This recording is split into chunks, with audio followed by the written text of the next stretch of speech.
us about what is it that they said they were going to do.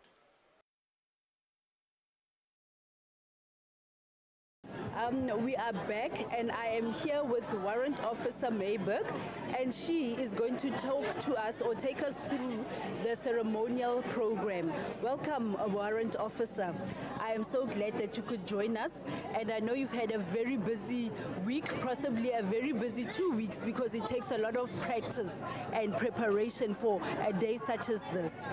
Now, can you please introduce yourself to our audience, and then tell us a little bit about the ceremonial program and the role that it plays in an occasion like this one. Good evening all. Thank you for having us. I am Senior Chief Warrant Officer Mayberg. I am the Warrant Officer of the South African Military Health Service. Firstly, I have to say that the South African National Defence Force is expected to provide military ceremonial support to the opening of Parliament address. If I have to start with outlining the elements that we have to deploy specifically for the opening of Parliament address in terms of ceremonial, we'll start with the troops, which is the street lining. The street lining comprises of the four arms of services of the South African National Defence Force, which is namely the South African Army, which was providing 2 companies, followed by the South African Air Force with a company, the South African Navy with a company, and lastly the South African Military Health Services with also 1 company. And then those companies, once the street lining troops are deployed, they are deployed by the various military bands, which is also the arms of services. And this instance, the army is deployed by, firstly we deploy the flag bearers. The reason for that is the flag bearers are actually marking the route where the troops will be lining up, and that's also the route where the president and his entourage will move through to Parliament. Then we have the army that is deployed by the 2 bands of the combined bands, by the Western Cape Band. It's an army band. Then we have the South African Air Force Band, who's deployed by the Army ASB KZN and ASB Bloemfontein Military Band. We have the South African Navy troops will be deployed by the Navy Band. Lastly, the South African Military Health Service deployed by the South African Military Health Service Band. We also have the Air Force Band who's entertaining, I think you've heard them, entertaining the members before the opening of the address and also during and after that. Then we also talk about the military police escort. Their inherent role is, especially in this instance with ceremonial, is to escort the Deputy President as well as the President of the country. Now they are normally having motorcycles. Respectively, for the Deputy President, it comprises of 10 motorcycles, as well as for the President, we have 28 motorcycles in total, and they are also working in collaboration with the South African Police Service Mounted Unit, who is accompanying them with horses. And we've got 18 horses, 20 horses in total, of which they follow the military police, as well as 2 that is flanking the President's vehicle. Then we also have the National Ceremonial Guard and the National Ceremonial Guard Band. Now, the National Ceremonial Guard, the duties of them is to provide a national salute to the President once he steps onto the podium, as well as they are also sounding the national anthem. The music is provided by the National Ceremonial Guard Band. And then we have the gun troop. Simultaneously, when the national anthem is played, the gun troop is from the South African Army Artillery Formation, specifically the Nelson Mandela Regiment in Fort Ikapa. They will provide the 21 gun salute, which is the highest honor conferred onto the President of this, let me say, the head of state. And you will hear that, or I think we've already heard that, or no, we will hear that once the President arrives. Then we also have the step guards. The step guards are those elements from the various arms of service. They will be lined up or formed up as a guard of honor en route to the door of Parliament, and they will also give a salute to the President. Then we have the two aide camps. They are from the South African Navy. They will aid the president as soon as he steps off from the podium after the national salute, and will marshal the president to Parliament, to the entrance of Parliament. And they will wait there until the proceedings has been completed, and then again marshal the president back to the area where they received the president on arrival. We also have elements of door openers who receive, when the president stops at the Parliament, to open the door for him and being ushered by the relevant members who have been identified. And that is, I think that is what I can say for now. Wow, wow, wow, wow. You know what is interesting? When we see it on TV or when we see it, it looks so precise, it looks so pretty, and it's not just pretty. There's a lot of thought that goes into it. Each and every element, each and every member has got a specific role to play, from the flag bearers all the way to the people who open the doors, to the people who usher the head of state into Parliament, and then they have to wait there for the whole hour. Oh my! Yes, that's correct. And sometimes for even longer. Yes, of course. It depends on how long the opening Parliament address is. Yes. But that is our job. We have to wait for the president to complete that. Absolutely beautiful. So now we know, and it's a whole defense force, not the defense force, the whole all four arms that are participating here, the guards and the bands. Yes, ma'am.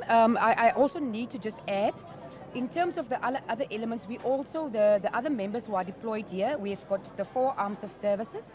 Then we also have the divisions, such as logistic division, and we also have joint operations division, who's also taking part in other instances as support elements, not necessarily troops on the ground, but they also have a task in terms of the military ceremonial task that we are expected to perform. Wow, I'm in awe. But for you to remember all of these things and all of these different guards and bands and all the roles that they play, how long have you been in service? Well, it takes time. It also takes training. It takes. I've been I've been in the South African National Defence Force for 31 years and 1 month. Oh wow! So for you to know it, obviously it needs you to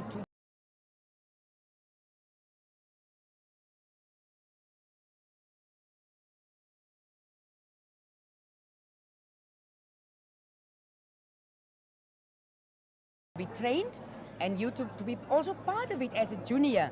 And then you grow up in such as the military band. So every year when we have these activities in Parliament, or even like with the inauguration, you tend to, it's a repetition, because we're rehearsing, even though it's the same exercise according to our ceremonial doctrine. But you definitely have to rehearse and ensure that, like you said, that is precision that must be there, and no mistake. Even if it rains tonight, we cannot make a mistake, and we have to do it even in the rain or in the dark. Oh wow, then salute to you and all your troops, because it's a beautiful job that you're doing, and congratulations on your 31 years and 1 month. And really, really, we are so proud to meet people of your caliber and to have women of your caliber in our, defense force. So thank you so much. Thank you for your time, Warrant Officer Maybach. Senior Warrant Officer. Senior Chief Warrant Officer Yes. Maybach. Thank you very much for having me. All right. Thank you. Thank you. So now there we have it, ladies and gentlemen. It is not just a pretty show. Every little thing has got a role that it plays. So now we are going to listen to the National Assembly Speaker, Met Togo Didiza, who will be also talking a little bit about some of the proceedings that we will be seeing tonight. Thank you. We are tasked to perform in front of the Parliament, to entertain the guests and everybody and the viewers at home, just before the President takes a national salute. We prepare, we depart from Pretoria, like it can take like 2 weeks to prepare, and then upon our arrival in Cape Town, we rehearse as well. Mind you, we've got professional musicians, so it doesn't take that long to prepare. We're celebrating 30 years of democracy, so we prepared proudly South African music, you know, songs like Miriam Makeba, Letambulu, you know, Jonas Gwangwa and Keifas, you know, proudly, including the Amapiano songs. You know, as you know, now we've got the Ama 2000, so-called, yeah. So we've got plenty of genre of music, yes. Proudly South African. Right, so basically we have four arms of service in the South African National Defence Force. We have the Air Force, we have the Army, we have the Medical Services, and we have the Navy. And each of those services has a band. Now the Army is the biggest of those sections, and they have 5 bands. So participating in this parade, all those bands will be participating in the parade tomorrow for the opening of Parliament. Here at Parliament itself, you'll see seated here is the South African Air Force Band. They will be providing entertainment for the guests, for the ministers and the justices when they arrive at Parliament tomorrow. Then the rest of the bands will be participating in the actual parade. So what will happen is that each arm of service will march out and do the street lining, and they will be accompanied by a band who will provide musical support through the parade.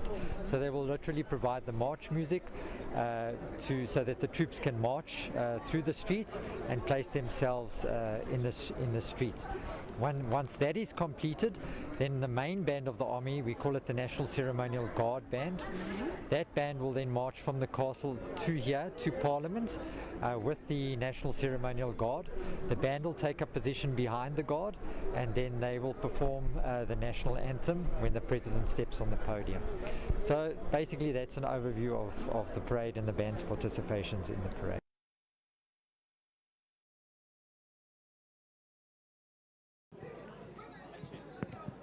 Oh wow, Tanta, did you see the precision that the senior chief warrant officer was speaking about? I mean, in the insert there we saw yesterday when the military and the defense force was preparing for today's occasion, and everything, like she said, it is precise.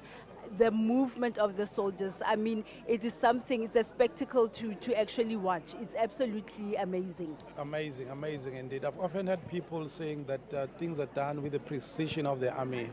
And indeed, we have seen it playing out right in front of our eyes, where all the soldiers there, the army members were in sync, doing what they need to be done. And it basically says that they were ready for the day, which we really much appreciate. They take their job very seriously, and I guess there's a lot of practice, training that goes with it, that goes into it, for them to really bring out such a beautiful product as they have done. Mm-hmm. And as you can see now, I mean, this is the live event. What we saw on our screens is what is happening right outside the city halls. And as you can see, like we said, the precision. And I love the fact that everything is for a purpose, because most of the time we just think, you know, people are marching, maybe we would say they're marching up and down, but really it is for a particular purpose. Each one is standing at a particular place for a particular reason. So it is something of a spectacle to watch. And I'd like to say that, you know, in occasions like this, then as South Africa, we are also showing our military prowess, that, you know what, we actually have the artillery, we've got the muscle, we've got the bands, we've got everything. And I think the president will be arriving soon, and we will be singing the national anthem in a short while. So we saw the army there marching off, and then we are also seeing inside the city hall, all the members of the assembly are sitting down, and I think that now it's only to wait for the president to make an entrance and then do the address. Yeah, all the preparations that would have been done are going to give us a product today. You know, what we have said actually indicates to the identity of a nation. Some other countries prefer to do it in a certain way, but we do it in a certain way. And I remember the speaker indicating that indeed there may be cuts in terms of the budget, there may be cuts here, there, but this event, the opening of Parliament address, is going to be run along the lines of what would have been done previously. Nothing is going to be shortchanged along those lines. So yeah, we see that coming to pass right in front of our eyes. And indeed, Kupo, we are inching ever closer to the time where we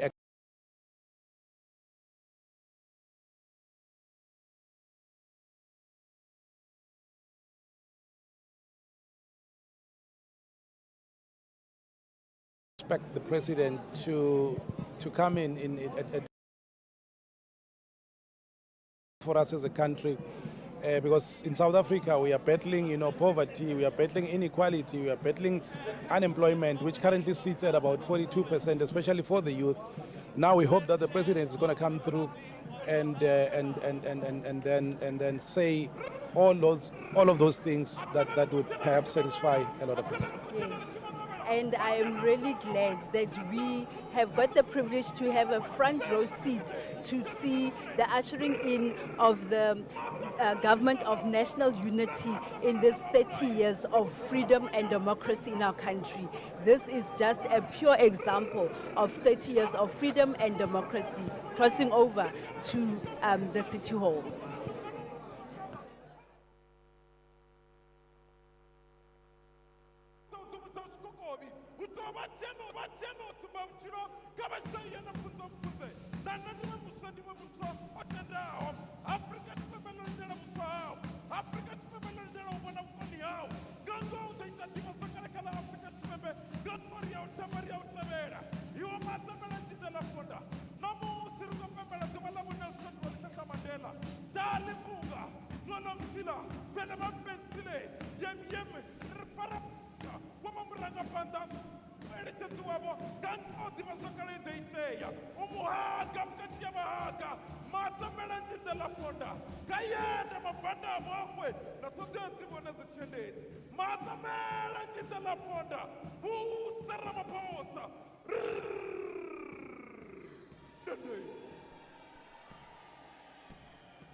May we be seated.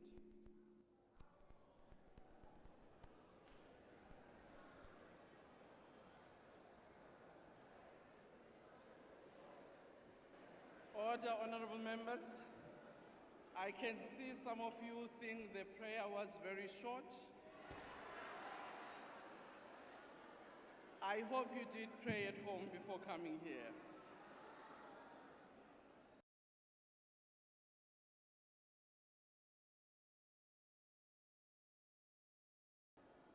Honorable members, the President has called this joint sitting of the National Assembly and the National Council of Provinces in terms of Section 84, subsection 2D of the Constitution of the Republic of South Africa, read with Joint Rule 14 to deliver the opening of Parliament address. I now call the Honorable the President to address the joint sitting.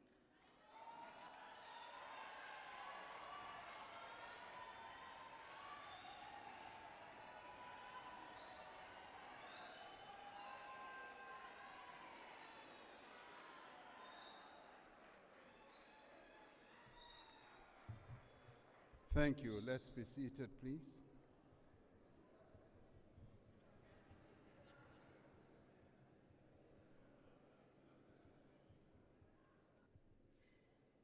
Honorable Speaker of the National Assembly, Honorable Togo Didiza, Chairperson of the National Council of Provinces, Honorable Refilwe Mtsweni-Tsipane,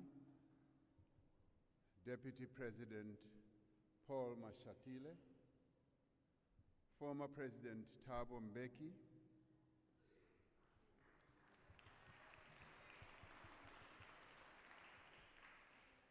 former Deputy President Baleka Mbete,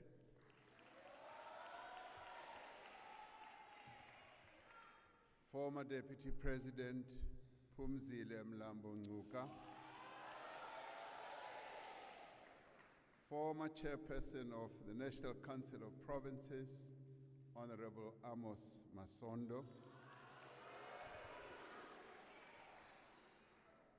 Chief Justice Raymond Zondo, Deputy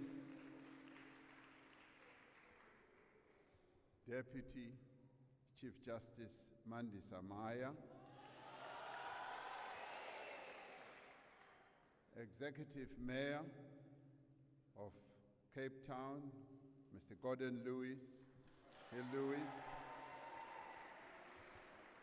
various heads of institutions supporting democracy here present, esteemed member of the Order of Inkamanga, Umama Dr. Esther Mahlanga, distinguished guests and eminent persons, members of the Diplomatic Corps, honorable members of Parliament, and fellow South Africans. We gather here this evening in the sad aftermath of ferocious and unforgiving storms that have caused damage to homes, businesses, and infrastructure, affecting tens of thousands of people across the province. In recent days, we have witnessed runaway fires in KwaZulu-Natal, in which 14 people, including 6 firefighters, lost their lives. The fires also caused destruction of homes, livestock, and grazing fields. I spoke to the 2 premiers of our provinces earlier today, Honorable Ntuli and Honorable Winde, and informed them that the thoughts of South Africans are with all those people who have been subjected to these terrible weather conditions as they work to recover and rebuild their lives. I have asked honorable members, the Speaker of the National Assembly and the Chairperson of the Council of Provinces to convene this joint sitting to formally open Parliament on a day that is full of meaning and significance in the lives of not only South Africans, but many people around the world. Today we celebrate the birth of the founding father of our nation and democracy, and a global icon of peace, justice, and reconciliation, President Nelson Rolihlahla Mandela.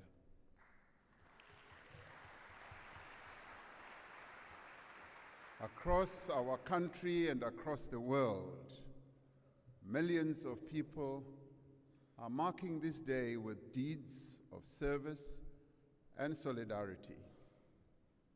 Through their actions, they are giving life to a fundamental truth that we derive our humanity from the humanity of others. Umuntu ngumuntu ngabantu. Mutu kimutu ngabantu. Mutu ndi mutu ngabantu. Munu imunu. We are reminded of this day that we have a responsibility to each other, and that our well-being and our happiness cannot be separated from those of our fellow citizens, men and women, not only of our country but of the world. We are reminded that as we strive to progress and to prosper, we have a responsibility to ensure that no one is left behind. We, South Africans, are a diverse nation, a nation with different histories, different beliefs, cultures, and languages. Yet we are one people, and we share a common destiny. It is this common destiny that the people of South Africa have charged this Parliament and this government to consolidate and advance their destiny. Exactly 50 days ago, the people of South Africa went to the polls to decide the future of our country. Ahead of the elections, they had expressed their concerns and their hopes, their wishes, as well as their expectations. Through their votes, they determined that the leaders of our country should set aside their political differences and come together as one to overcome the severe challenges that confront our nation. They sent a clear message that without unity, cooperation, and partnership, our efforts to end poverty, unemployment, and inequality will not succeed. Guided by this directive from the people of our country, political parties from across the political spectrum have elected to establish a government of national unity.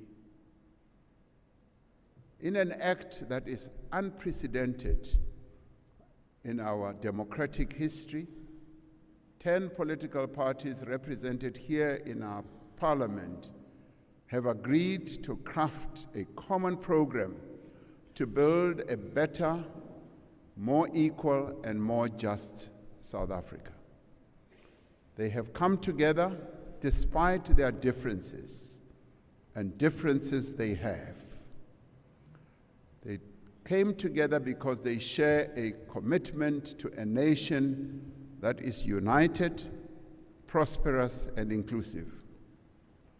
Through a statement of intent, these parties have made a firm commitment to respect the Constitution of the Republic of South Africa and the rule of law, and to promote accountability, transparency, integrity, and good governance. They have agreed to a minimum program as the foundation of the work of the government of national unity.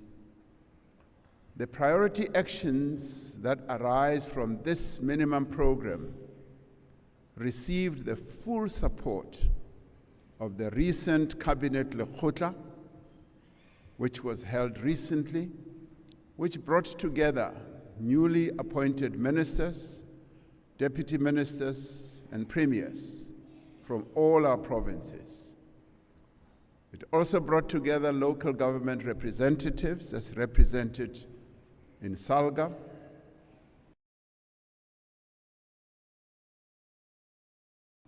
directors general and other key officials were also in attendance. These are the primary actions that we outline this evening that they decided on. Cabinet will be convening a further strategy session to consider the minimum term development plan, having moved from the medium term strategic plan, framework rather, the development plan which will translate the priorities that these parties have agreed to into a detailed plan, as well as the interventions that government will implement over the next 5 years. The medium-term development plan will set out a well-defined vision and strategic plan that outlines clear goals and includes specific, measurable objectives and a roadmap for achieving them. These goals will be properly aligned with the budget, which will support the implementation of these objectives. In all this work, the National Development Plan Vision 2030 remains the defining blueprint for our country's growth and development. We also draw inspiration from the United Nations Sustainable Development Goals and the African Union's Agenda 2063 in crafting our medium-term development plan. The Cabinet Lekgotla underscored the determination of all members of the Government of National Unity to work together to advance the interests of all South Africans without pursuing and promoting party political interests. It is about putting the people of South Africa first and foremost and advancing their interests. The Lekgotla noted with appreciation the commitment and great enthusiasm with which the newly appointed ministers and deputy ministers, as well as our premiers, have embarked on their duties. We will have seen many of them going throughout the country, immediately embarking on their tasks and outlining what their plans are. And some with great excitement, and some expressing their joy at having been appointed. And we all should rejoice as we see them.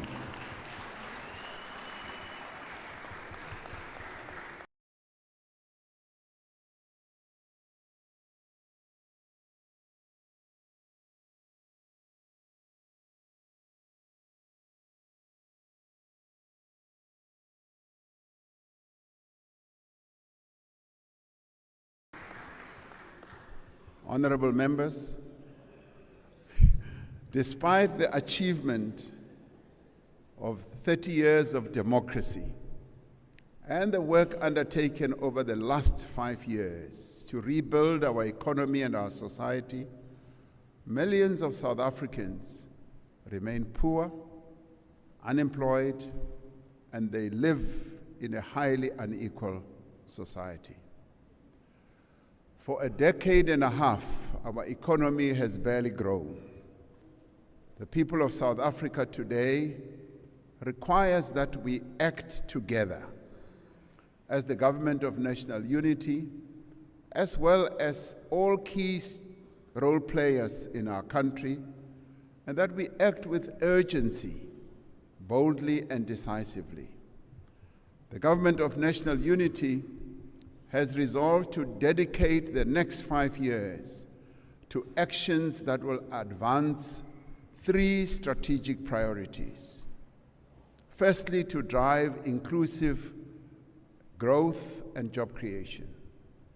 Secondly, to reduce poverty and tackle the high cost of living. And thirdly, to build a capable, ethical, and developmental state. We have decided to place inclusive economic growth at the center of the work of the Government of National Unity and at the top of our national agenda. Our experience over the past 30 years has shown that when our economy grows, jobs are created. When our economy contracts, there is no job creation, and in fact, some jobs are lost.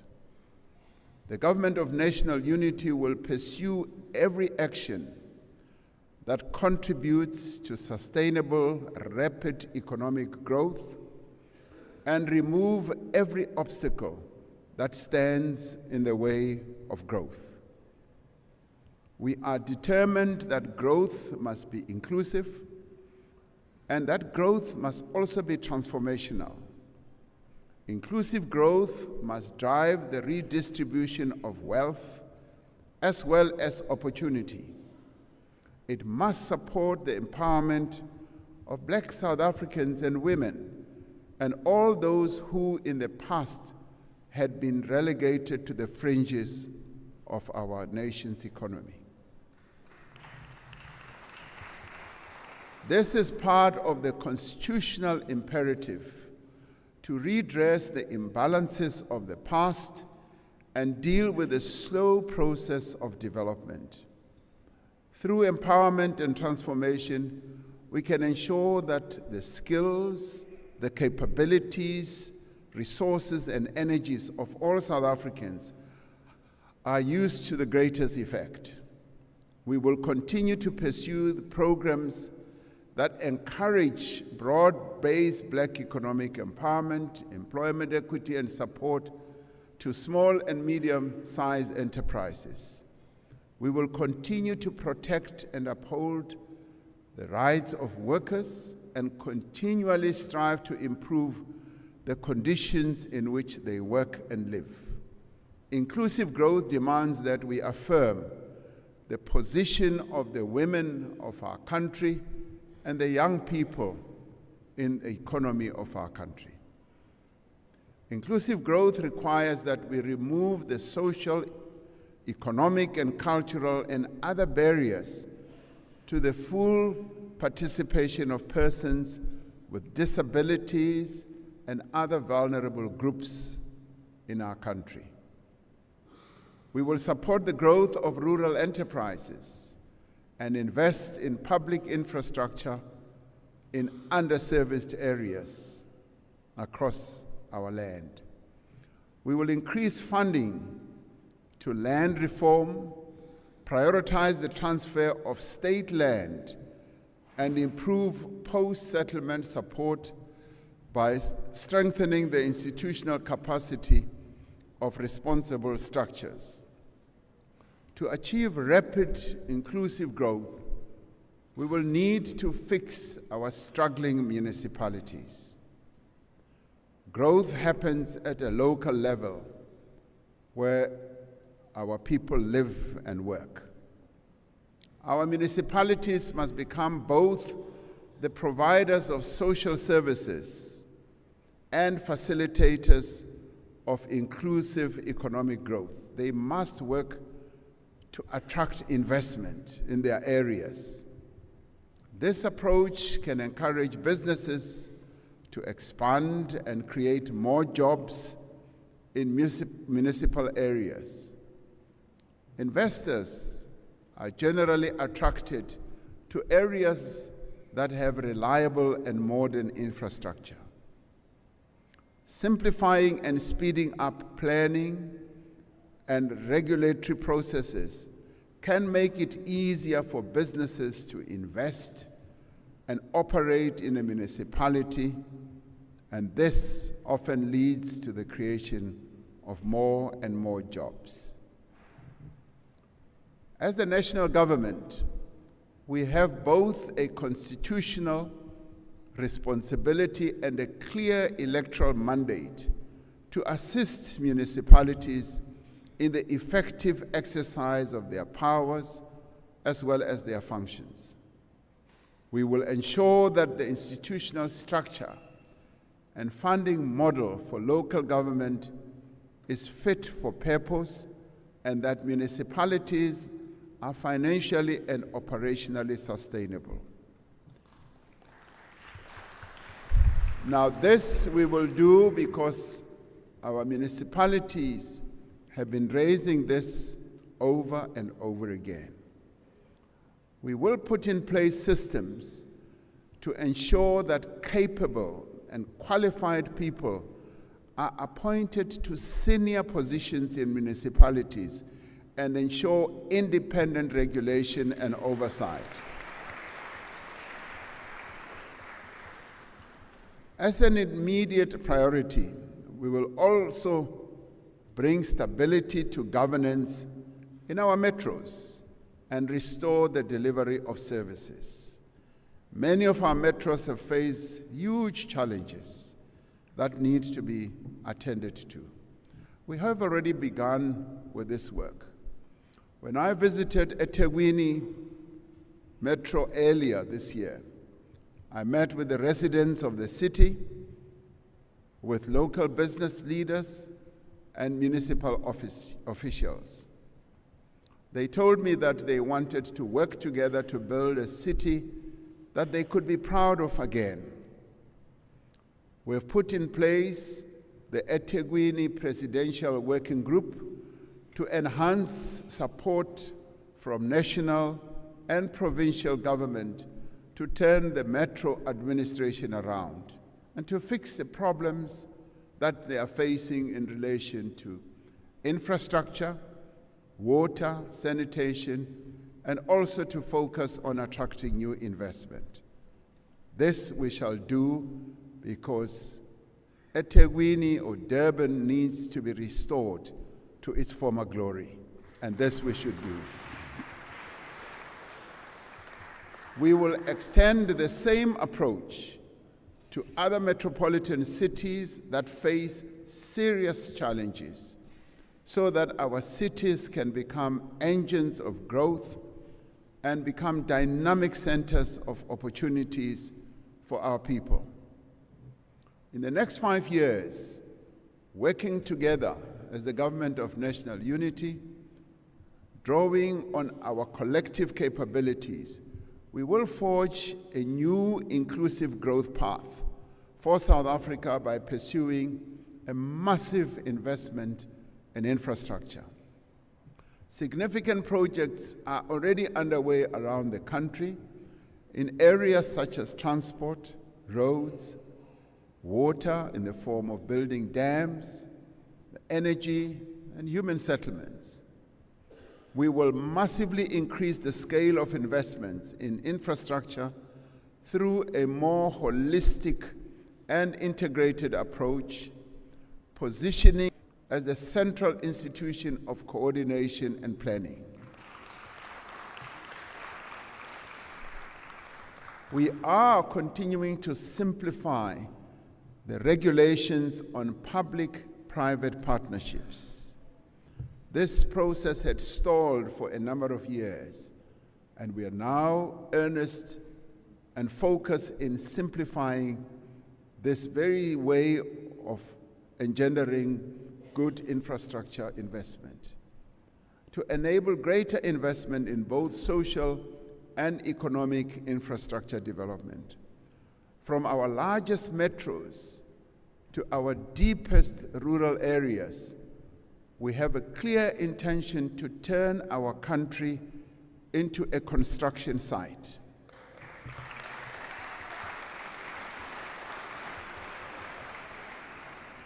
We want to see yellow equipment, yes, throughout our country, and cranes and roads being built, as well as dams, as well as bridges, houses, schools, hospitals, including broadband fiber that will be laid out as new power lines are installed.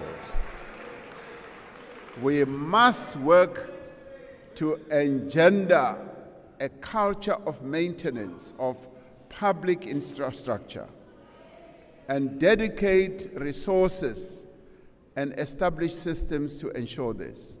Now, the culture of maintaining our infrastructure has declined over a number of years. We build infrastructure facilities and leave the maintenance thereof to a time when they've started to debilitate and collapse. Part of the process must be engendering a culture of maintaining right from the day they have been put in place.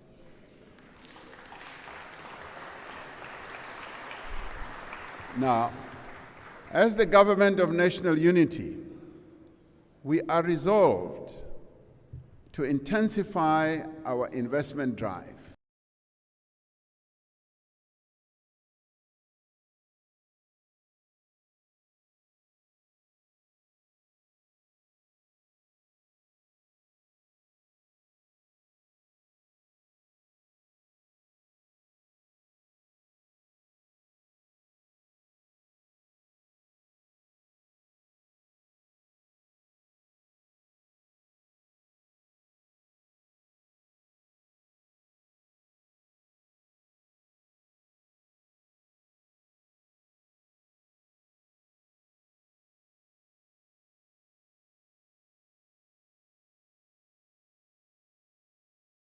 Create more and more jobs out of quite a number of sectors of our economy. to create more jobs for South Africans, we will also focus on processing our minerals so that we export finished products rather than raw commodities. It is actually quite sad to see us continuing to ship out rock, soil, and dust out of the ports of our country, and yet we can process a number of these minerals and ensure that we export processed products, finished products. That is what we will be focusing on. We will pursue a smart industrial policy that focuses on the competitiveness of our economy and that incentivizes businesses to expand our exports and to create jobs. We will continue to work with stakeholders to develop and implement master plans to grow important industries, to increase investment, to create jobs and foster transformation. Now, we will also review the various master plans that we have to see whether they're becoming as effective as we had envisaged. We are convinced that small, medium enterprises and the informal sector hold the greatest potential for inclusive growth and job creation. We will pay particular attention to supporting small and medium-sized enterprises in our townships, in our rural areas, and in areas that need focus. We will take economic activity to where most of our people live so that more and more jobs can be created. Red tape debilitates the creation of jobs. Every department and every public entity has been directed to reduce the undue regulatory burdens that hold back businesses from creating jobs. And this is an area that our ministers will focus on in the areas of their work, so that the various entities and the various structures of government ensure that the regulatory burden that we often impose on businesses must be eliminated so that our businesses can thrive and be profitable and create more jobs. We have demonstrated the value of public and social employment in creating immediate work and livelihood opportunities for many of our people. The presidential employment stimulus, the expanded public works program, and other initiatives under the presidential youth employment intervention have provided income, work experience, and skills development opportunities to many of our people, particularly young people and women. We will expand and institutionalize these programs so that more and more young people can participate in job opportunities and skills development. Now, through the presidential employment stimulus, we have been able to create nearly 2 million work and livelihood opportunities. Yes, this is true. If you go to our schools, 25,000 of them benefited from the deployment of young people who came in as teacher assistants. Through this program, they gained a lot of experience, they gained a lot of know-how, and they got into the world of work. And many of them are now better equipped to be able to operate in the world of work. We see great potential for growth beyond our borders. As we strengthen economic diplomacy with our largest trading partners and potential trading partners, we will prioritize the implementation of the African Continental Free Trade Area to increase our exports to the rest of our continent. The rest of our continent is actually a wide open opportunity for South African businesses. As one goes around the continent, you often see products from other continents outside of our own. And this can be a real good opportunity for South African businesses. Sometimes as one goes around, you even see water imported from Europe, from Asia. And one often asks oneself, why can't this be done on the African continent? And this is an opportunity for the most industrialized nation on the continent to export to the rest of the continent. We will do this as part of our foreign policy approach, which promotes peace, security, democracy, and development across Africa and advances a more just and inclusive world order. Over the next 5 years, we will seize the enormous opportunity in renewable energy for inclusive growth. South Africa has some of the best solar and wind resources in the world.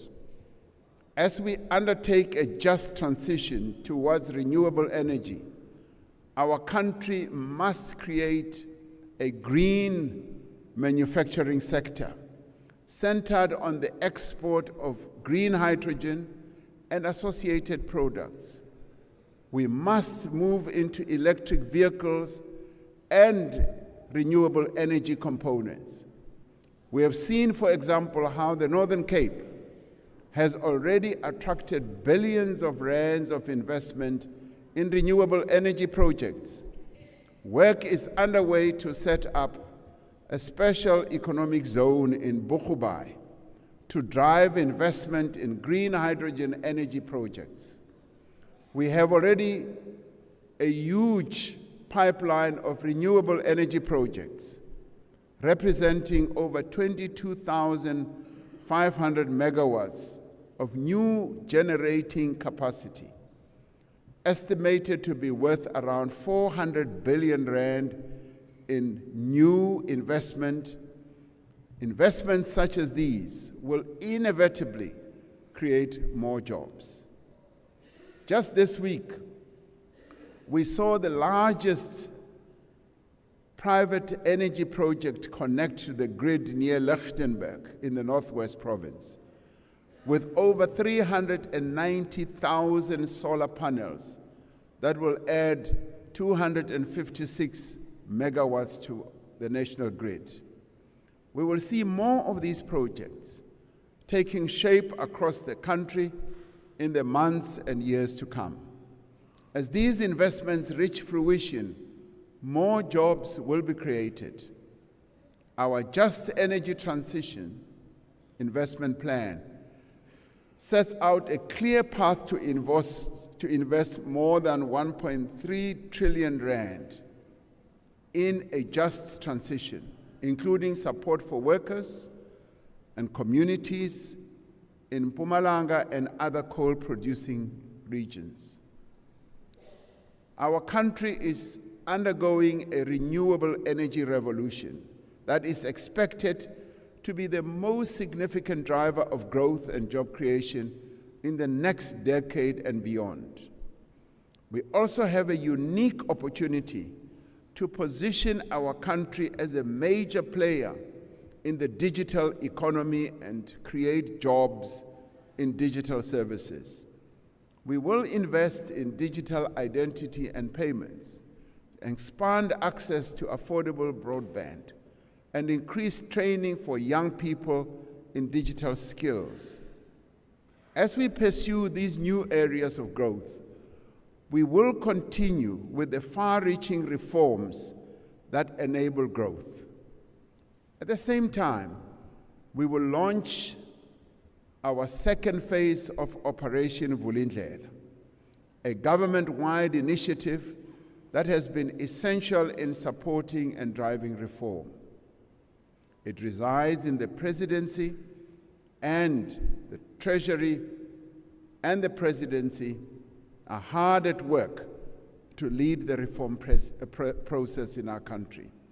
But more importantly, it is a process that has seen to the breaking down of silos in government, where various government departments cooperate together to ensure that we drive the reforms that we have embarked upon. In its second phase, Operation Vulindlela will focus on reforming the local government system and improving the delivery of basic services and harnessing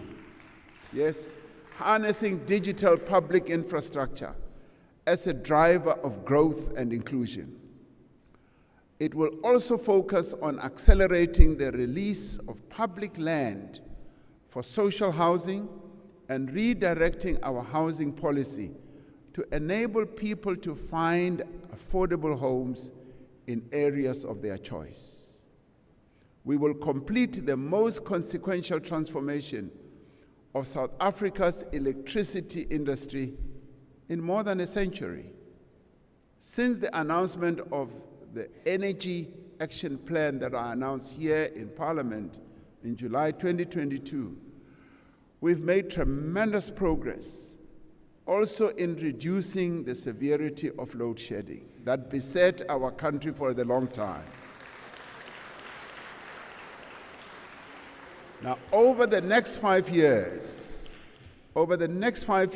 government will focus on expanding and strengthening the transmission network, the electricity transmission network that needs a great deal of expansion, but that also requires quite a lot of investment. To drive inclusive growth, we need an efficient freight rail network to carry our minerals, our agricultural produce, and manufactured goods to market. Through the implementation of the Freight Logistics Roadmap, we will continue with reforms to transform South Africa's freight logistics system.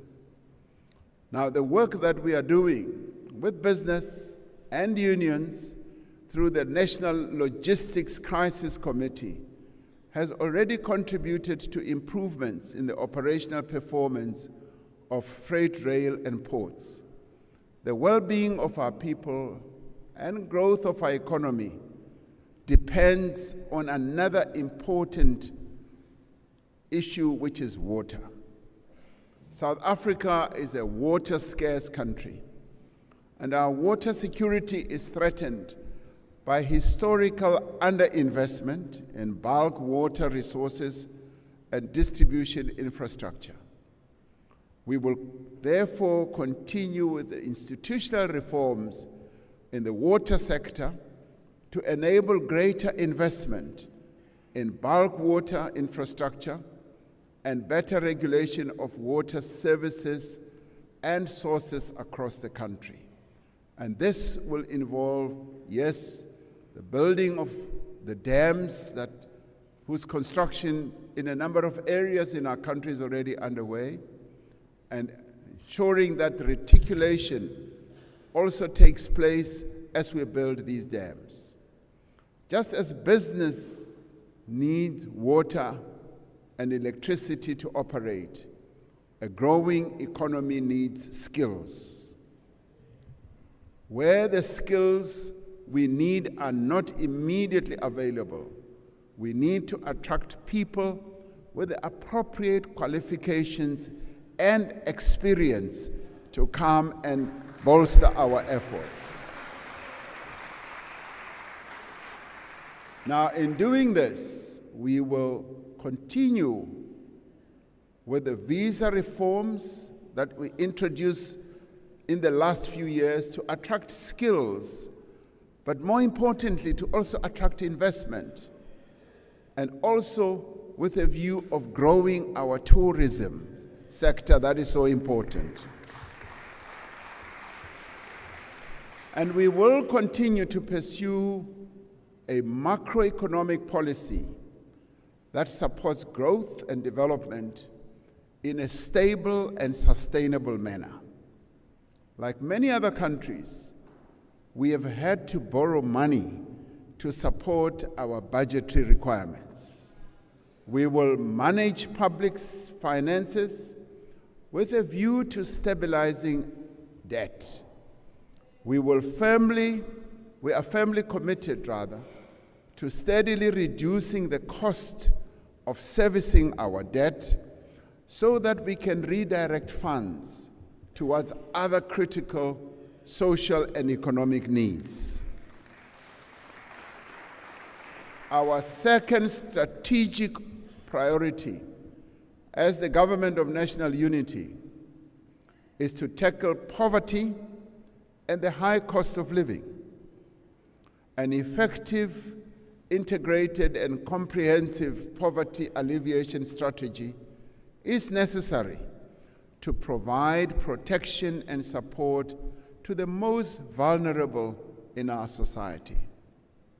Even at a time when many companies are making large profits, millions of South Africans are suffering as a result of rising prices of everything they buy. As the Government of National Unity, we will look to expand the basket of essential food items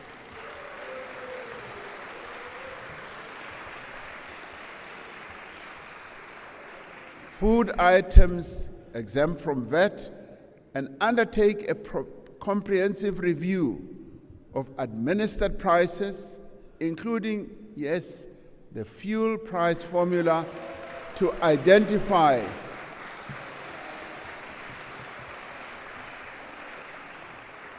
and this we did for a while. When the prices of fuel just kept on rising, we were able to find a way in which we could stabilize the price. We will seek to find ways of addressing this challenge. Asset poverty is one of the underlying causes of abject poverty in our country, and this exacerbates the high cost of living amongst our people. The provision of title deeds for land and housing provides people with assets that they can use to improve their economic position. Income poverty is also one of the underlying causes of poverty. The best way to deal with poverty is for people to have jobs. We have, however, made interventions to support the unemployed through a variety of interventions, including during COVID, when we introduced the SRD grant. The SRD grant has provided a lifeline to millions of South Africans who are unemployed. We will use this grant as a basis as we move on for the introduction of a sustainable form of income support for unemployed people to address the challenge of income poverty. We must ensure that local governments properly implement the indigent policy so that the old, the infirm, and the poor are able to get assistance with the payment of basic services. Now, this is important. And importantly, we will link social assistance with other forms of support to lift people out of poverty. As a country, we need to appreciate the impact that a well-functioning and quality education system has on both reducing poverty and driving inclusive economic growth. We will therefore focus on achieving universal access to early childhood development, which is a prerequisite And this, honorable members, is a prerequisite for improved learning in later years. We will ensure schools are conducive to deliver good education with enough classrooms, safe and appropriate sanitation facilities, clean water, and a daily meal for those children who attend our schools.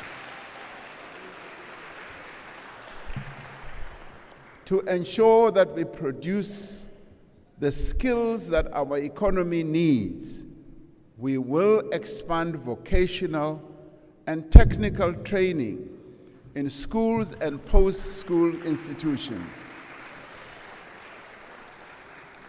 And in this regard, we will seek to take a demand-led approach to skills development. An important task of the next 5 years is to ensure that we also reduce the high cost of living through ensuring that everyone in South Africa has equal access to equitable, accessible, and affordable quality health care. As we implement the National Health Insurance, we will focus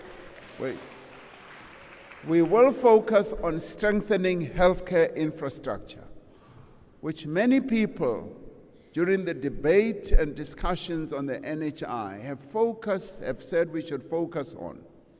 We will also improve the training of healthcare professionals and use technology to improve healthcare management. Now, while there is much contestation around the NHI, there is broad agreement that we must draw on the resources and capabilities of both the public and private sectors to meet the healthcare needs of all South Africans equally. In implementing the NHI, we are confident that we will be able to bring stakeholders together and that we will be able to resolve differences and clarify misunderstandings. Now, as the Government of National Unity, we have agreed that we will seek to build consensus around issues that we may not agree on. And there are a number of issues that we agree on. What unites us, we are united around many issues. And there are issues which we still need to find full agreement on. And yes, we will work hard to make sure that we do find agreement.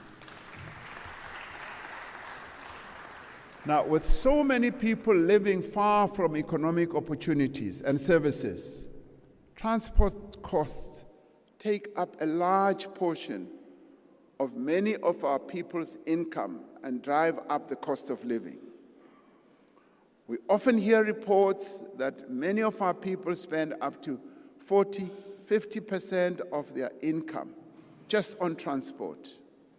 An immediate priority is therefore to complete the recovery of the passenger rail network across the country to enable people to travel from outlying areas to cities at an affordable rate. Around 80% of commuter rail corridors are now back into operation, and nearly 300 vandalized stations have been refurbished, providing safer and more efficient services to commuters. The third strategic priority of the Government of National Unity is to build a capable, ethical, and developmental state. We will proceed with the work already underway to professionalize the public service, ensuring that we attract into the state people with skills and capabilities. And I need to pause for a minute here that as the Government of National Unity, key people who are appointed into positions of ministers and deputy ministers, as they got into the office, the public service officials have managed this transition period extremely well, and I want to thank them for doing so. We will continue to fight corruption and prevent undue political interference in the administration of the state. In this administration, we will complete the work to restore the financial position and operational performance of our state-owned enterprises. We will complete the implementation of a new centralized ownership model for our state-owned enterprises. This will improve accountability, transparency, governance, and oversight, while reducing inefficiency and the potential for corruption. The establishment of a state-owned SOE holding company will give us even greater capacity, apart from everything else that this will benefit us for. It will give us greater capacity to build a sovereign wealth fund. This has been done successfully by other countries whose sovereign wealth funds have built up capital from the high performance of their state-owned enterprises rather than from the fiscus. So this is an important move. Now, to tackle crime and corruption, we must have capable, sophisticated, and independent law enforcement agencies that can fight complex and organized crime. We will deploy modern technology to assist crime fighting. A data-driven approach will be used to identify violent crime hotspots and inform the allocation of policing resources alongside prevention measures. We will continue to tackle priority crimes like illegal mining, gang violence, cash and transit heists, and the construction mafia through specialized police units.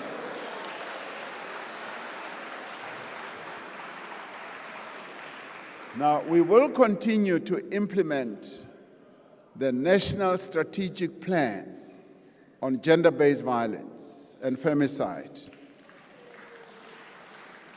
And we will expand victim support services like the Tutuzela centers and GBV desks in police stations. Now, 30 years ago, President Nelson Mandela stood before this House to reflect on the first 100 days of the first government of national unity. Recognizing the different views of the diverse parties within that government of national unity, he said, "What brings us together is the overriding commitment to a joint national effort to reconcile our nation and to improve its well-being." Close quotes. The same may be said of this government of national unity that has now been established by 10 of the parties represented in this parliament. We share a commitment to reconcile our nation by advancing social justice and equal prosperity for all. We are committed to improve the well-being of our country and its people through inclusive growth, the creation of jobs, and the reduction of poverty. This is an undertaking that should involve all of us.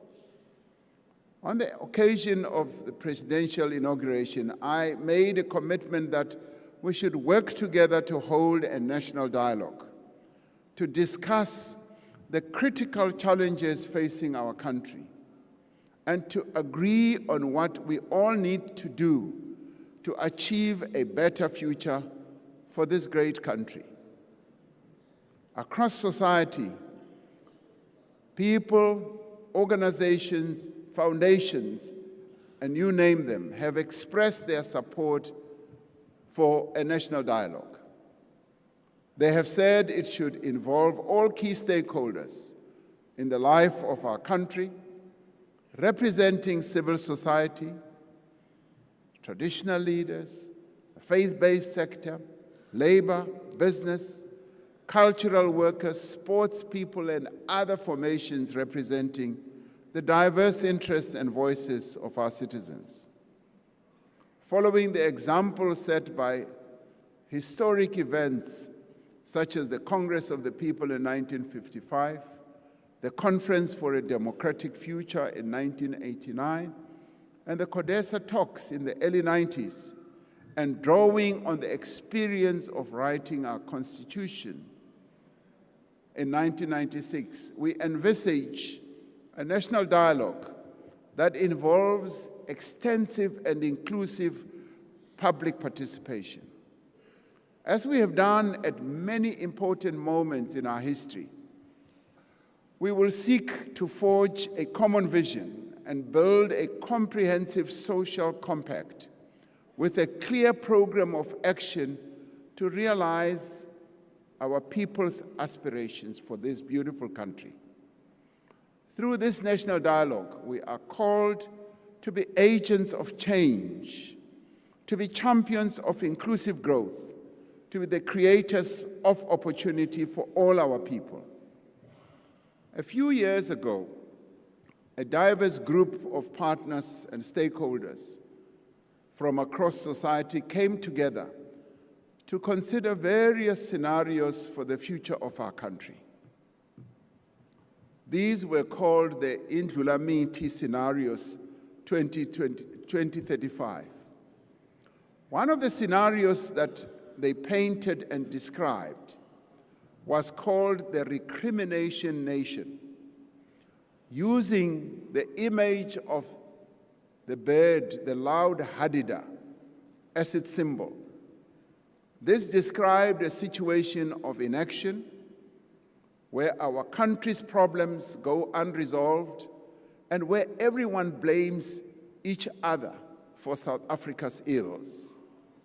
This scenario painted a picture of our country going into decline. The second scenario that they painted and described symbolized a vulture. This painted a picture of a desperate nation governed by a populist coalition whose main objective is self-enrichment and patronage. Now, this scenario which seems to excite people so much, this scenario saw investment confidence being eroded, the growth path being low, and unemployment and poverty and inequality remaining extremely high.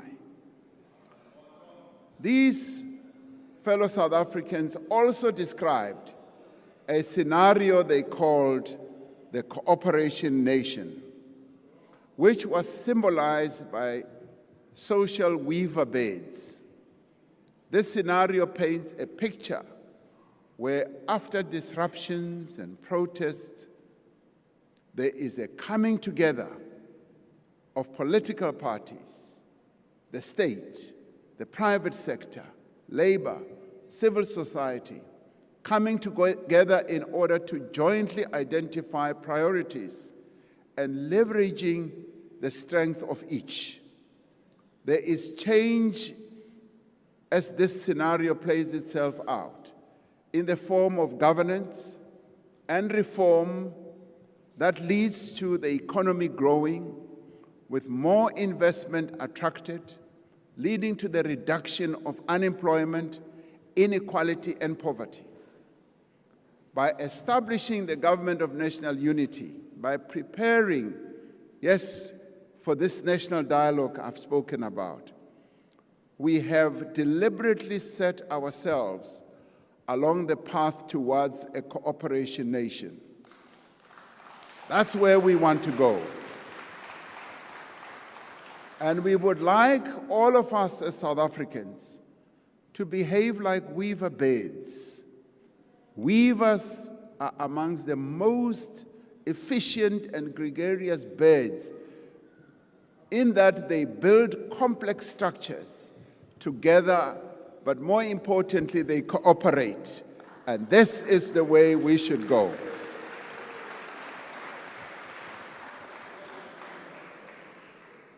Despite all the challenges, despite our differences, despite all the headwinds that we have faced, as South Africans, we are called upon to remain firmly committed to pursue the path of cooperation, of growth and inclusion.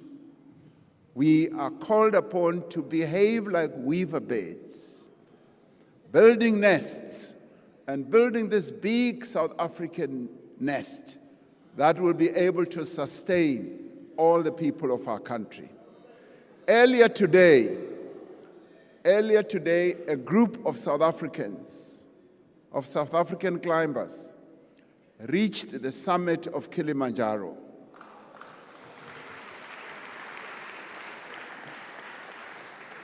Now, as we know, this is the highest peak on our beloved continent.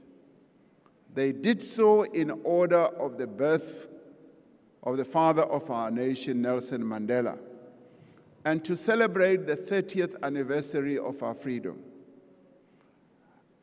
This effort that they got involved in, or they are involved in, is called or known as Trek for Mandela expedition. Now, these climbers have been joined by other climbers from several countries around the world to help keep girls in school by raising funds for sanitary products and other needs. Now, this is an important part.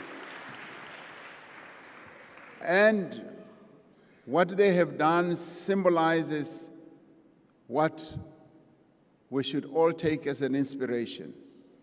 Let their actions inspire us all. Let their achievement of reaching the summit of Kilimanjaro remind us that as the South African nation, there is no mountain we cannot climb and no peak we cannot reach.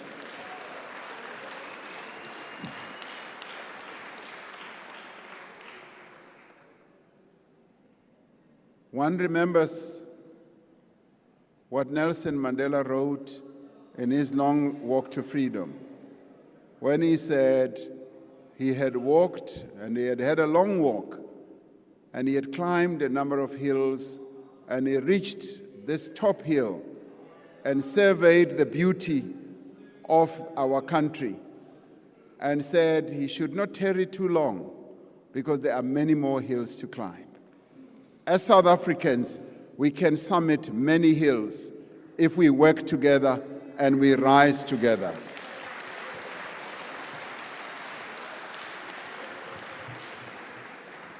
I want to conclude by referring and paraphrasing the words of Martin Luther King Jr. when he said, "Let us rise up tonight with greater readiness. Let us stand with a greater determination. And let us move on in these powerful days, these days of challenge, to make South Africa what it ought to be. We have a great opportunity to make this country a better nation.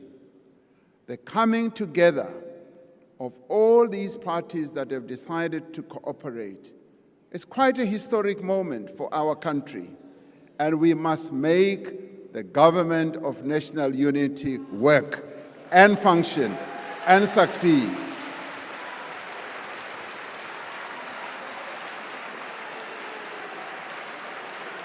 I am determined, and I've been grateful in talking to all the leaders of these 9 parties. I've been grateful that all of them have, with one voice, said, "Mr. President, We want this GNU to work, and we shall make it work. Thank you very much. May God bless South Africa.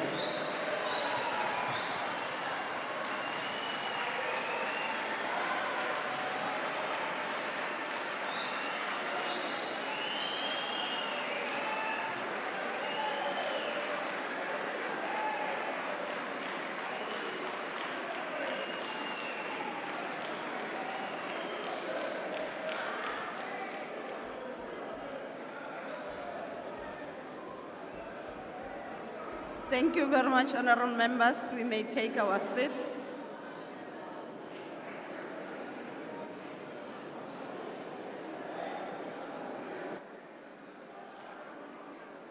Order, honorable members.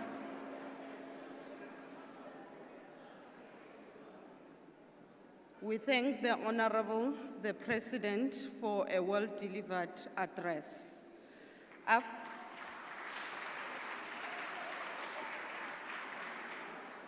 After we have adjourned this joint sitting, members should rise and remain at their places until the procession has left the chamber.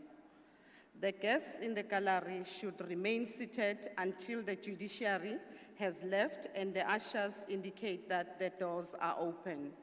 The procession, led by the usher of the Black Rod and the acting Sergeant-at-Arms, will leave the chamber in the following order: the Speaker of the National Assembly, the National Chairperson, the National Council of Provinces, the Chairperson,